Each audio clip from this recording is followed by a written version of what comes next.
ठीक है, ये कितनी दफ़ा नज़र आई है अब तक वजीफ़ा करने में? सिर्फ एक दफा। कुछ नहीं होता।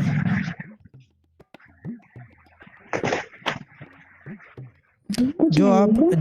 जो आप देख रहे हैं ना, ये हिंदू मिस्टिकल सिस्टम की एक फॉर्म है, यानी कि हिंदू मैथोलॉजी में नोट किया जाता है और इसको बहुत यानी कि अफजल समझाया जाता है। अगर आप बेसिकली कोई हिंदी मांत्रा कर रहे होते तो ये बहुत अच्छा कहलाता। मगर एक और मैं बात बता दूं, पढ़ने पढ़ाने वाले के लिए कोई भी किसी मिस्टिकल सिस्टम की कोई अच्छी चीज़ है तो अच्छी चीज़ है, तो कोई वो नहीं है। जो डराने का काम है वो तो खौफ पैदा कर रहे हैं, because they don't like what you are reading, ठीक है ना, because you are not reading their mantra. So continue reading और ये बंद हो जाएगी, अब मैं नहीं आने दूंगा इसको, ठीक है, नज़र नहीं आएगी दोबारा। हाँ। अगर